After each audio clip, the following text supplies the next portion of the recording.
नमस्कार, आप देख रहे हैं दी एज और मैं हूं आपके साथ प्रमोद तिवारी। इस वक्त हम प्रेस क्लब ऑफ इंडिया में मौजूद हैं और इसके पीछे का कारण है कि आज alliance of all x paramilitary forces welfare association ने एक प्रेस कॉन्फ्रेंस बुलाई थी।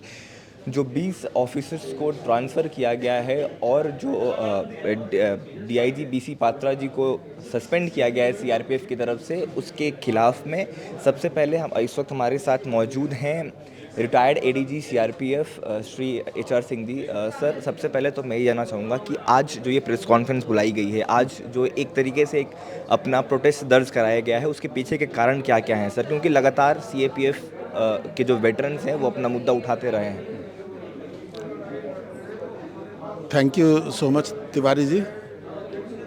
दरअसल हम लोग लगातार ही सीएपीएफ के हित की और सीएपीएफ के कल्याण की बात करते आए हैं और हमने महसूस किया कि कई बार प्रोटेस्ट करने के बाद भी जो हमारे जवानों की, अधिकारियों की जायज़ मांगे हैं वो सरकार तक नहीं पहुंच रही है या उन पर ध्यान नहीं दिया जा रहा है। और ये बात हमें तब ज़्यादा पता चली और तब ज़्यादा दुख हुआ जब 13 साल की कानूनी लड़ाई के बाद सुप्रीम कोर्ट ने एक फ़ैसला दिया जिसमें कहा गया कि ये ग्रुप ए ऑर्गेनाइज सर्विस है और इसके बावजूद भी उसको लागू करने के बजाय सरकार एक जनरल एडमिनिस्ट्रेशन बिल 2026 ले आई। उस पर पार्लियामेंट में चर्चा हुई, कई माननीय सदस्यों ने उस पर अपना व्यू रखा और उसको ध्यान में ना देते हुए जो 48 घंटे का एक मैंडेटरी टाइम होता है पार्लियामेंट में बिल पास करने का, उसको भी कंडोन करते हुए 1 अप्रैल और 2 अप्रैल को इसको लोकसभा और राज्यसभा से पास करा लिया और 9 अप्रैल को, जिस दिन हमारा शौर्य दिवस था, इस पर राष्ट्रपति महोदय से सहमति ले ली। तो ये जो एक्ट बना है इसमें बहुत सारी चीज़ें ऐसी हैं जो सीएपीएफ की जो लॉन्ग पेंडिंग डिमांड है और जो कोर्ट उनको जायज़ कह चुका है, उनका इसमें कहीं जिक्र नहीं है। तो ये जो 20 से ज़्यादा अधिकारियों को ट्रांसफ़र किया गया, पात्रा जी को सस्पेंड किया गया, ये सब चीज़ इसी प्रोटेस्ट से लिंक्ड है। तो मेरा ये कहना है एक अलायंस के अध्यक्ष के नाते कि हमारा संवैधानिक अधिकार है। कोई भी जवान या अधिकारी, उसका परिवार अपनी बात को संविधान के तहत रख सकता है और ये शांतिपूर्ण ढंग से कानून के दायरे में, संविधान के दायरे में ये लोग अपनी बात रख रहे थे। उसको एक ऑफेंस ना लेते हुए, उसको सरकार के विरुद्ध ना मानते हुए उनके खिलाफ जो एक्शन किया गया है ये दुर्भाग्यपूर्ण है और ऐसा नहीं होना चाहिए। इससे क्या है कि पूरे जवान का, पूरे सीएपीएफ का, पूरे अधिकारियों पे एक गलत संदेश जाता है और इसका मनोबल गिरता है और एक डिमोरलाइजिंग इफेक्ट होता है। सर, अगर हम बात करें डीआईजी पात्रा के सस्पेंशन की, तो जो सीआरपीएफ के डीजी हैं जीपी सिंह साहब, उनका ये कहना है कि उन्होंने जो सब rule 1 of rule 10 of CCS rules 1965 का उल्लंघन किया है। उन्होंने कहा कि उन्होंने कई ऐसे सोशल मीडिया कंटेंट को शेयर किया था और ऑडियो विजुअल और रिटन मैसेजेस सर्कुलेट किए थे जिसमें गवर्नमेंट चेंज तक की भी बात कही जा रही थी। तो उनका कहना है कि जो भी एक्शन हुआ है वो सरासरी एडमिनिस्ट्रेटिव एक्शन है और सर्विस रूल्स के नियमों को भंग करने का पनिशमेंट बीसी पात्रा साहब को दिया जा रहा है और एक इंक्वायरी हो रही है। आप इस चीज़ को कैसे देखते हैं सर? मैं इस चीज़ को ऐसे देखता हूँ कि जहाँ तक मिस्टर पात्रा का सवाल है, वो एक बहुत ही डेकोरेटेड ऑफिसर हैं। उनका पास्ट कंडक्ट बहुत अच्छा रहा है, वो लॉ क्वालिफाइड है, एलएलबी एलएलएम है। अभी डेपुटेशन से एनएसजी में जब आए हैं तो वो जज अटॉर्नी जनरल की पोस्ट पे थे। उन्होंने कई बुक भी लिखी है और वो बहुत अनुशासित अधिकारी जितना मैं जानता हूँ। और अगर उन्होंने कोई ऐसा सर्विस रूल का उल्लंघन किया है तो मेरा ये मानना है कि उनके खिलाफ एक इंक्वायरी होनी चाहिए थी। पहले जब वो एस्टेब्लिश हो जाता कि चार्ज के वास्तव में उन्होंने गलती की है, तब बेशक डीजी साहब well with in the rule है, जो नियम के अनुसार कार्रवाई बनती है वो सही है। लेकिन इतनी जल्दबाजी में कोई एक्शन लिया जाए और जो वो खुद उस चीज़ के ऑथर नहीं है, अगर कोई मान लिया पोस्ट शेयर की है सोशल मीडिया में या व्हाट्सएप पे, तो उसको एक बार बात करके और बुला के पहले जस्टिफाई तो किया जाए कि वास्तव में अपराध क्या इन्होंने किया है कि नहीं किया, क्या वास्तव में रूल। और उसका तरीका ये है कि एक इंक्वायरी होनी चाहिए। इतने सीनियर अधिकारी को जल्दबाजी में सस्पेंड करना मैं समझता हूँ उचित नहीं है। और अगर उन्होंने कोई गलत काम किया है तो उसकी जांच होनी चाहिए और जांच के बाद जो तथ्य सामने आए, फिर जो कार्रवाई विद इन रूल बनती है वो की जाए। आपको बता दें, सीआरपीएफ के डीआईजी बीसी पात्रा साहब जो हैं वो 1994 बैच के अधिकारी हैं। सर, 20 अन्य अधिकारियों का भी ट्रांसफ़र किया गया है। अब सीआरपीएफ का कहना ये है कि ये रूटीन एडमिनिस्ट्रेटिव चेंजेस हैं, ये होता रहता है। लेकिन जो वेटरन्स हैं, जो एक्स ऑफिशियल्स हैं, उनका ये कहना है कि ये बदले की भावना के तहत किया गया है, उनके परिवारों को चिन्हित करके किया गया है। सर, मेरा ये सवाल है कि आप लोग इतने श्योर कैसे हैं कि उनके परिवारों को टारगेट किया गया है, उनको चिन्हित करके, और ये टारगेटेड ट्रांसफ़र है, कोई रूटीन ट्रांसफ़र नहीं है? अगर ये रूटीन ट्रांसफ़र है और ट्रांसफ़र पॉलिसी के अधीन है और अगर उनका टेन्योर हो चुका तब मुझे कुछ नहीं कहना है।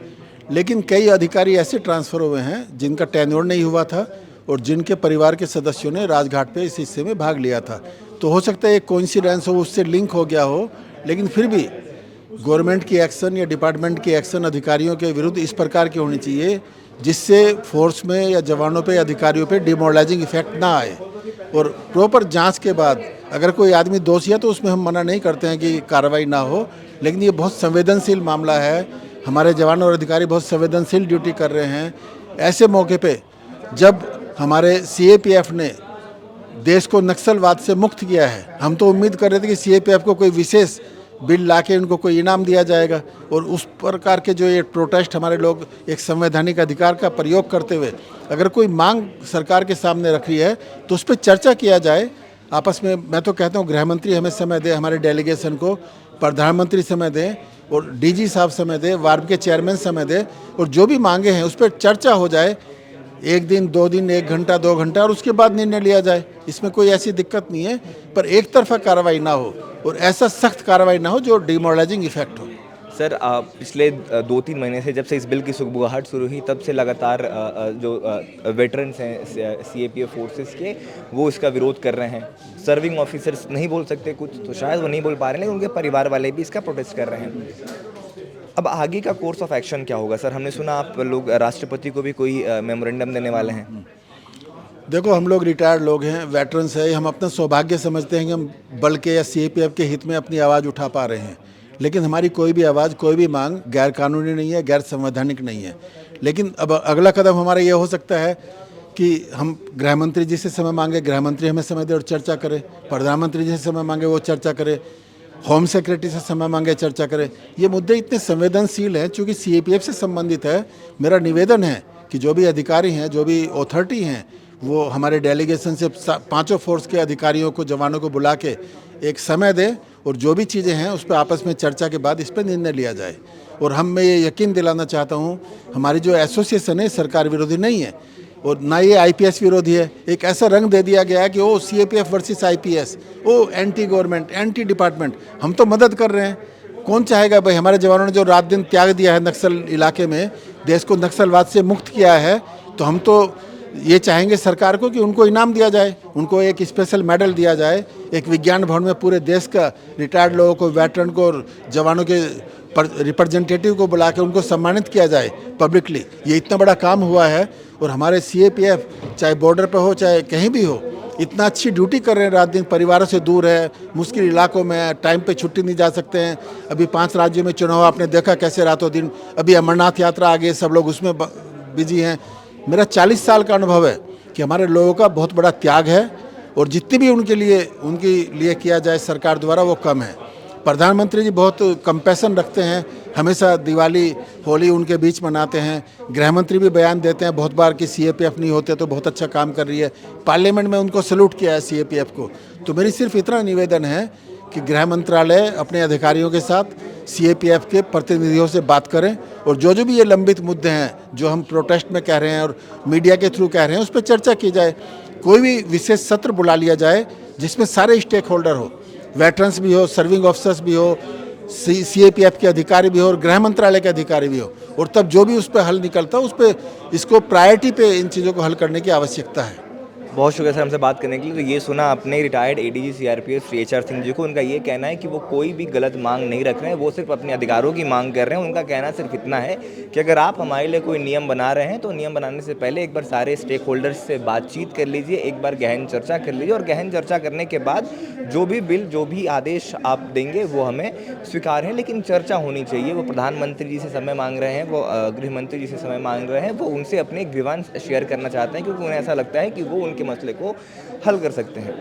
ये आप हमारी एक्सक्लूसिव बातचीत थी एचआर सिंह जी से। हम लगातार सीएपीएफ से जुड़े तमाम मुद्दे उठाते रहें और आगे भी उठाते रहेंगे और हम कोशिश करेंगे कि हम ऐसी आवाज़ों को आप तक पहुंचाते रहें। फिलहाल इस इंटरव्यू में सिर्फ इतना ही। जब वीडियो जर्नलिस्ट रतिकांत पात्रा के साथ मैं प्रमोद तिवारी, दिल्ली, दी एज।